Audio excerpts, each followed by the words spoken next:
Niacin's role in hormone production, particularly in the synthesis of steroid hormones like cortisol, estrogen, progesterone, and testosterone, is a biochemical reality that is rarely acknowledged in mainstream or even integrative hormone optimization discussions. In a medical landscape filled with testosterone replacement therapies, adrenal adaptogens, bioidentical hormones, and estrogen balancing supplements, niacin, despite its central metabolic role, is often completely left out of the conversation. This is a major oversight because at the most fundamental level, niacin-derived NAD+ is required for the enzymatic reactions that convert cholesterol into steroid hormones. Without sufficient niacin, the body's ability to produce these hormones at the cellular level is impaired. Let's break this down. The production of all steroid hormones begins with cholesterol. Inside adrenal glands, ovaries, and testes, cholesterol is converted to pregnenolone, which then becomes the parent compound for the synthesis of glucocorticoids, like cortisol, mineralocorticoids, like aldosterone, and sex hormones, like estrogen, progesterone, and testosterone. Every step in this multi-step process involves a series of oxidative and reductive biochemical reactions. In other words, chemical reactions that rely heavily on NAD+ and NADPH as electron donors and acceptors. For example, CYP11A1, the enzyme that catalyzes the rate-limiting conversion of cholesterol to pregnenolone, requires NADPH for function. 17-SET, HSD, hydroxysteroid dehydrogenase, which converts androstenedione to testosterone and estrone to estradiol, also uses NAD+/NADH or NADP+/NADPH depending on the isoform. Cortisol synthesis from 11-deoxycortisol via CYP11B1 is another NADPH-dependent reaction. These enzymes operate within the mitochondria and endoplasmic reticulum of steroidogenic cells, and they require a steady supply of reducing equivalents, provided by niacin-derived cofactors.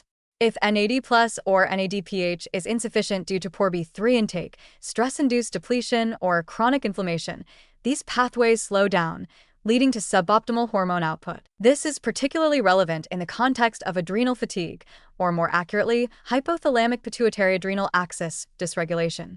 Many people dealing with chronic stress, burnout, or hormonal imbalance are prescribed adaptogens, cortisol-lowering supplements, or even direct hormone replacement.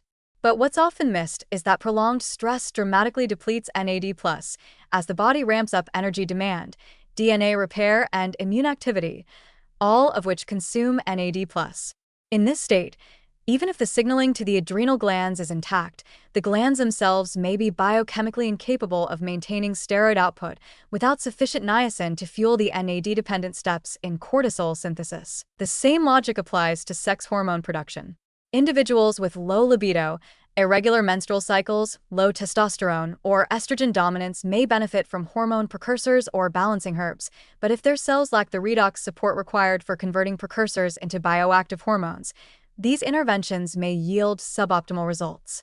Niacin is not often marketed as a hormonal supplement, but that's precisely what it can be in the right metabolic context. Ironically, hormone optimization protocols often focus obsessively on upstream signals like LH, FSH, or ACTH, or on supplementing downstream hormones themselves, but largely ignore the biochemical infrastructure required for conversion.